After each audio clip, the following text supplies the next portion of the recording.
Hello, how you doing today? I was just in this line going to get these children from school. My children are grown, so you know how we do. We help family out. I remember them days. But I was coming on here to say I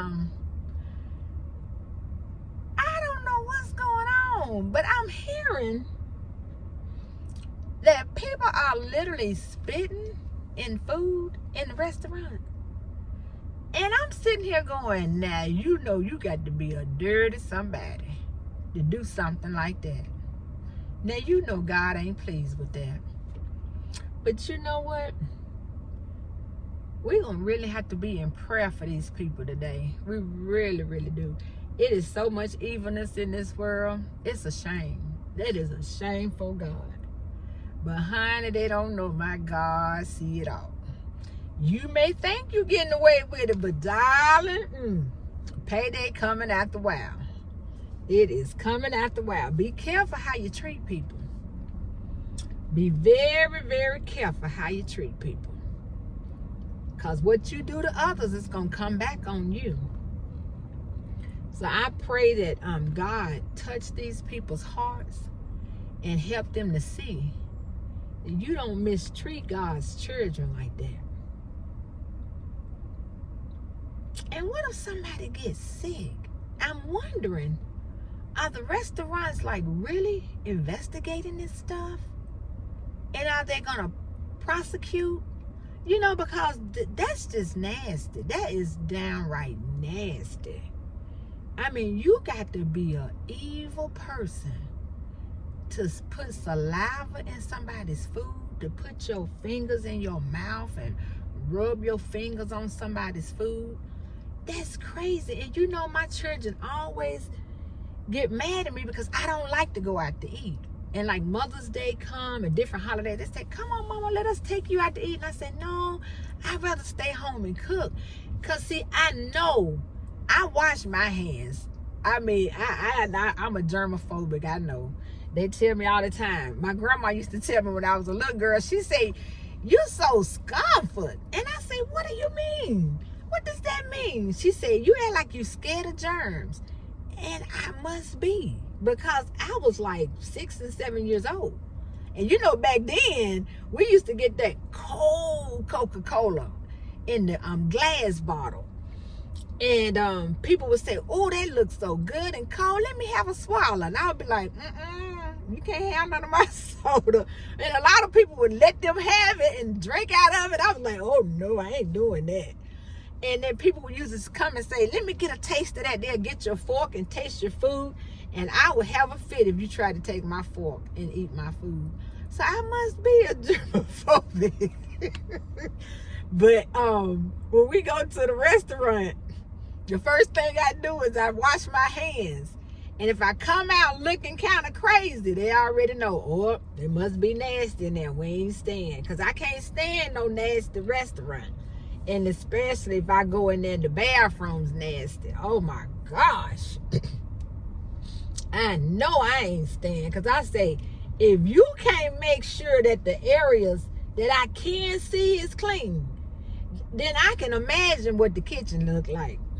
So nah, that's why I don't like to go out to eat. I say, now y'all see what I'm talking about? I say, you don't know what people doing to your food. Especially when you really don't know them. Now, I like to go to restaurants where I know the people. It's like I know who own it and stuff like that. I don't mind going to soul food restaurants. You know, places where I know the people. And I know that they're clean. They grade is good. And the employees, you know, everybody treat you nice. And I mean, but you just don't know this day and time. You really, really don't know. There's a lot of people coming to pick up these children today. But I still cannot believe that somebody would literally spit in somebody's food. Lord have mercy on your soul, honey. Because when God get finished with you, you're going to hate the day you ever put your finger in your mouth and put it on somebody's plate. And you know, I remember back in the day when I was in college and I was working for this seafood restaurant. And everybody used to love their biscuits. And I remember when I was going to the back to get my food to take out to my customers, the chef, he had took the plate and he pushed it and it fell off the ledge. And I was like, I said, oh, you got to get them another steak. And he went and picked the plate up. He dusted off that steak and he put it right back on the plate. And I said, I'm not taking that out there to him. I'm not doing that. I said, y'all gonna have to get somebody else to go to that table because I'm not going to that table. And he said he was not gonna cook another steak. And I guess that was another reason why I stopped, not wanting to go to restaurants, because of that experience that I had in college and I was working at that restaurant. And I was like, you're gonna literally give him the steak and you just dropped it on the floor? I mean, we've been walking back and forth, and you know that floor nasty. I was living. I was really living. And that was another thing that stopped me from like really wanting to go out to eat. But I thank God that what I usually do is I cook my own food, because I know that I'm gonna wash my hands. I'm gonna make sure my meat is washed.